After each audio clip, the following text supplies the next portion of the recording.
우리 함께 사도신경으로 우리의 신앙을 고백하면서 하나님 앞에 나아가도록 하겠습니다. 전능하사 천지를 만드신 하나님 아버지를 내가 믿사오며 그 외아들 우리 주 예수 그리스도를 믿사오니 이는 성령으로 잉태하사 동정녀 마리아에게 나시고 본디오 빌라도에게 고난을 받으사 십자가에 못 박혀 죽으시고 장사한 지 사흘 만에 죽은 자 가운데서 다시 살아나시며 하늘에 오르사 전능하신 하나님 우편에 앉아 계시다가 저리로서 산자와 죽은 자를 심판하러 오시리라. 성령을 믿사오며 거룩한 공예와 성도가 서로 교통하는 것과 죄를 사하여 주시는 것과 몸이 다시 사는 것과 영원히 사는 것을 믿사옵나이다. 아멘. 우리 찬송가 67장 영광의 왕께 다 경배하며 함께 찬양하도록 하겠습니다.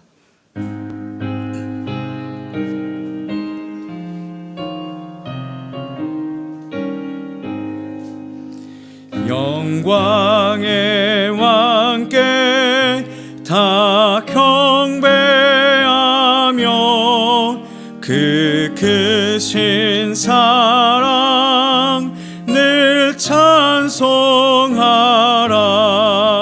예부터 영원히 참 방패시니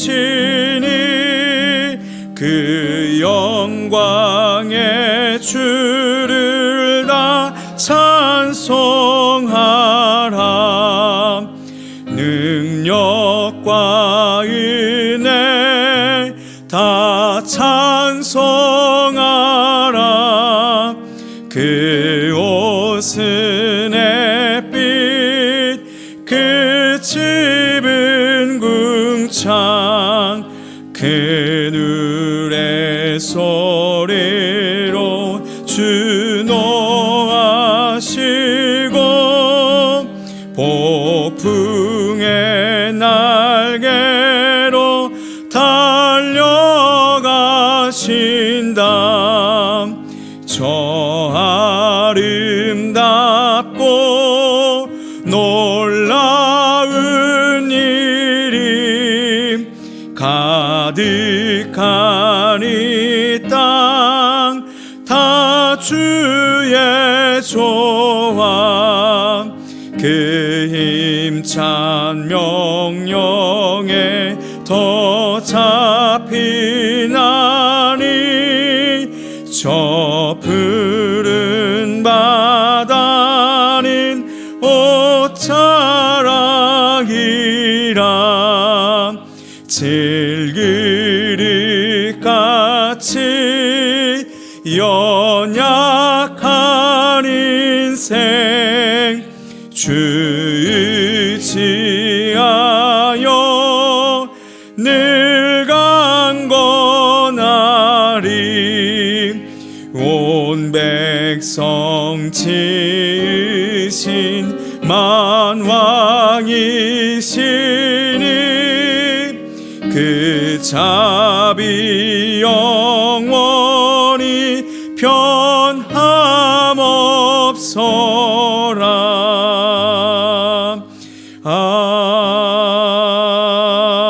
아멘. 오늘 함께 살펴볼 말씀은 창세기 47장 20절에서 26절까지 말씀입니다.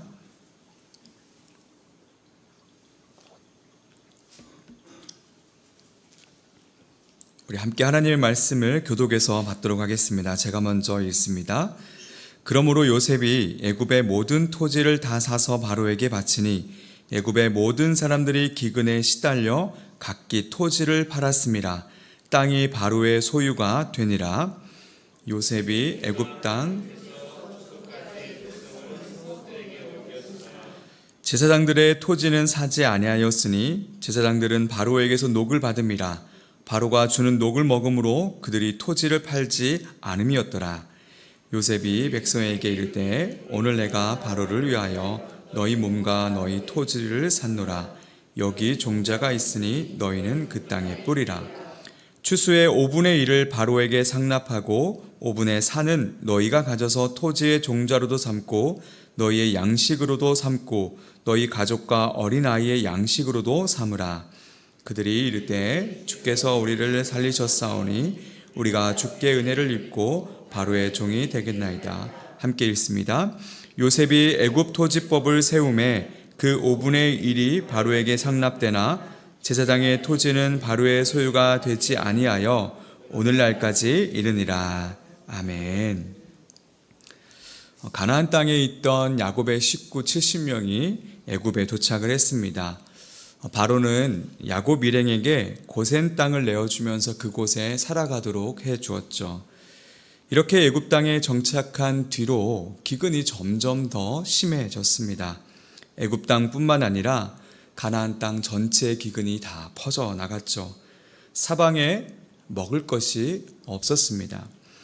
애굽 땅과 가나안 땅에 있던 사람들은 요셉에게 곡식을 사러 오게 됩니다. 기근이 너무 심했기 때문에 사람들은 자기들이 가진 모든 돈을 소진할 때까지 곡식을 살 수밖에 없었습니다. 그러다 보니 돈이 다 떨어졌고 이제는 자신들이 갖고 있던 가축과 각축으로 곡식을 바꾸었습니다. 그렇게 한 해를 무사히 넘겼지만 여전히 기근이 사라지지 않았죠. 백성들은 돈도 없고 이제 가축도 없으니 이제는 자신들의 몸과 토지를 내어주고 먹을 것을 살 수밖에 없었습니다. 요셉은 애굽의 모든 토지를 다 사서 바로에게 바쳤고 백성들은 바로의 종이 되었습니다. 다만 요셉은 제사장들의 토지는 사지 않았는데 왜냐하면 제사장들은 바로의 녹을 받고 있었기 때문이었죠. 어쨌든 그렇게 백성들의 몸과 토지를 다 샀습니다. 그리고 요셉은 백성들에게 땅을 내어주고 일을 하도록 했고 땅의 소산물 중 일부를 바로에게 바치라고 또 말합니다. 애굽의 토지법을 새롭게 정비한 것이죠.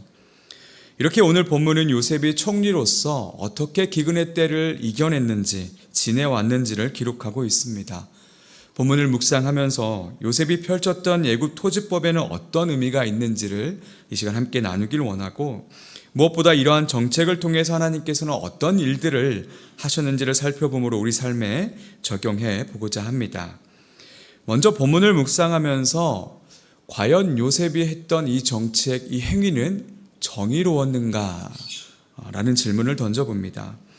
어떻게 보면 약자들의 것을 빼앗고 노예로 종으로 삼아버리는 모습이 우리 눈에는 또 우리 시각에는 정의롭지 않다라는 생각이 들기 때문이죠. 백성들의 돈과 가축을 다 가져갔고 심지어 백성들의 몸과 토지마저도 다 가져갔습니다. 나라가 백성들을 구제하기 위해서 베풀었어야 하는 건 아닌가라는 그러한 의구심이 드는 것이죠. 우선 본문에서 주목해야 하는 점은 애굽과 요셉은 백성들의 돈과 가축과 토지를 강제로 빼앗지 않았다는 점입니다. 이것은 그 당시에 행했던 대로 물물을 교환하는 정당한 거래였습니다. 그리고 백성들의 몸과 토지는 요셉이 제안한 것이 아니라 백성들 스스로가 정부의 요셉에게 제안했던 것이죠. 47장 19절 말씀입니다. 우리가 어찌 우리의 토지와 함께 주의 목전에 죽으리이까? 우리의 몸과 우리 토지를 먹을 것을 주고 사소서. 우리가 토지와 함께 바로의 종이 되리니 우리에게 종자를 주시면 우리가 살고 죽지 아니하며 토지도 황폐하게 되지 아니하리이다.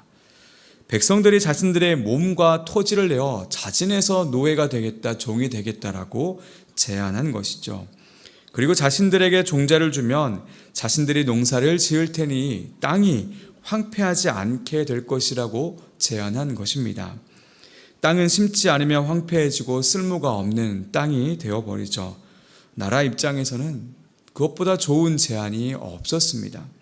이렇게 서로가 윈윈하는 그러한 모습을 보여줬던 것이죠. 요셉은 이를 좋게 여기고 받아들인 것뿐입니다. 여기서 한 가지 더 생각이 듭니다.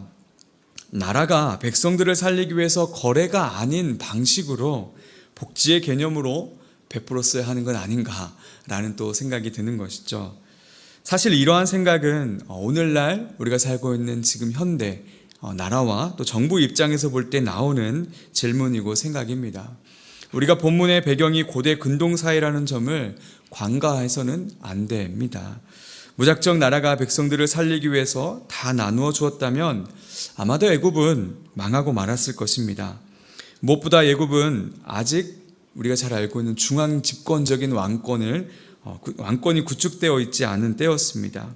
왜냐하면 우리가 보았듯이 백성들이 토지를 다 소유하고 있었기 때문이죠. 역사에서 보면 중앙 집권적인 왕권 체제가 나와야 그 다음에 발전이 있습니다.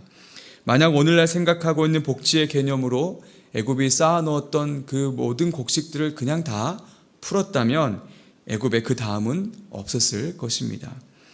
요셉의 정책은 당시 합당한 방법이었고 무엇보다 정당한 거래로 이루어진 방법이었던 것이죠.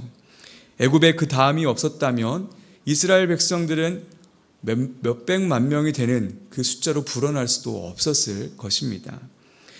그리고 여기서 요셉은 한 걸음 더 나아갑니다. 모든 것을 잃어버린 백성들을 압제하거나 구속하는 것이 아니라 이들이 스스로 일어설 수 있는 제도를 펼쳐갑니다. 백성들의 자유권을 인정하며 스스로의 수고와 적절한 생계비를 벌 수 있도록 경작할 수 있는 토지를 줍니다. 그리고 종자를 줍니다. 무엇보다 새롭게 토지법을 제정한 것이죠. 24절 말씀입니다. 추수의 5분의 1을 바로에게 상납하고 5분의 4는 너희가 가져서 토지의 종자로도 삼고 너희의 양식으로도 삼고 너희 가족과 어린아이의 양식으로도 삼으라. 요셉은 백성들에게 소작농으로 일을 하고 거둔 것들의 5분의 1을 상납하라고 명령합니다. 나머지 5분의 4를 줌으로 기근이 끝나고도 살아갈 수 있도록 장치를 마련한 것이죠. 권력을 가진 자가 긍휼을 베풀어 준 겁니다. 역사의 자료들을 보게 되면 그 당시 고대 근동 사회에서는 소작농이 비용을 공제하고 거둔 소산물의 3분의 2거나 아니면 2분의 1을 바쳤다고 합니다. 요셉이 펼친 이 제도는 그 당시 문화권에서는 있을 수 없는 일이었던 것이죠. 정의란 그 당시 사회 구조에서 타당하다고 여기는 그 구조 속에 있어야 하고, 그리고 그 구조 속에서 모두가 납득할 수 있는 보편적인 선이 이루어질 때 정의라고 할 수 있습니다. 요셉의 정책은 그 범주에 있었습니다. 그리고 백성들이 요셉을 향해 이렇게 마지막에 고백을 하죠. 25절 말씀입니다. 그들이 이르되 주께서 우리를 살리셨사오니 우리가 주께 은혜를 입고 바로의 종이 되겠나이다. 기꺼이 바로의 종, 바로의 노예가 되겠다라고 이야기하죠. 사랑하는 성도 여러분, 오늘 본문을 통해서 하나님께서 주시는 분명한 진리의 조각이 있습니다. 그것은 하나님께서는 세상을 보존하시고 세상에 은혜를 베푸신다는 점입니다. 악인마저도 주님의 은혜 안에 있는 것이죠. 마태복음 5장 45절에 예수님께서 이렇게 말씀해 주셨습니다. 이같이 한즉 하늘에 계신 너희 아버지의 아들이 되리니 이는 하나님이 그 해를 악인과 선인에게 비추시며 비를 의로운 자와 불의한 자에게 내려주심이라. 하나님께서는 악인과 선인, 불의한 자와 의로운 자 모두에게 은혜를 베풀어 주시는 분이십니다. 수많은 전쟁 속에서도 인류가 멸망하지 않도록 지켜주시고 사회의 법을 제정하심으로 인류의 죄가 더 이상 번성하지 않도록 최소한 제한하시면서 막아주셨습니다. 특별히 하나님께서는 이 일을 이루실 때 믿는 자들을 통해서 이 세상을 보존하시고 통치하시는 분이시기도 합니다. 하나님과 함께함으로 형통한 요셉, 이 한 사람을 통해서 이스라엘 족장들과 애굽의 백성들과 인근에 있는 수많은 사람들이 기근을 피할 수 있었습니다. 사랑하는 성도 여러분, 하나님께서는 우리를 통해 지금도 세상의 은혜를 베풀기를 원하십니다. 우리가 서 있는 가정에서, 또 직장에서, 학교에서, 수많은 모임에서 믿는 자를 통해서 하나님의 나라를 확장시키시기를 원하시고 그렇게 역사하고 계십니다. 다시 말해 우리는 주님의 은혜의 통로라는 것이죠. 오늘 하루 살아가시면서 은혜의 통로로 쓰임받는 저와 여러분이 되기를 주님의 이름으로 축원합니다. 이 시간 함께 기도하길 원합니다. 첫 번째 기도 제목은 온 세상을 보존하시고 은혜를 주시는 그 하나님을 바라보면서 우리의 일상에서 그 은혜를 우리 또한 누리도록 인도해 달라고 기도해 주셨으면 좋겠고, 두 번째는 우리가 서 있는 일상의 자리, 가정일 수도 있고 직장일 수도 있고 또 수많은 공동체의 모임일 수도 있습니다. 그 일상의 자리가 우리를 통해서 하나님 나라의 복이 전해지게 하시고 은혜의 통로로 우리를 사용해 달라고 기도해 주셨으면 좋겠고, 세 번째로 일교구 육남 다락방을 위해서 순원들이 직장과 사업에서 어려울 때 주님께 전적으로 의지하게 하시고 주님이 주시는 힘으로 이겨내게 하소서. 우리 함께 세 가지의 기도 제목을 놓고 잠깐 동안 합심하면서 나가도록 하겠습니다. 하나님 감사합니다. 주님, 오늘 말씀을 통해서 세상을 다스리시고 통치하시고 보존하신 하나님의 위대한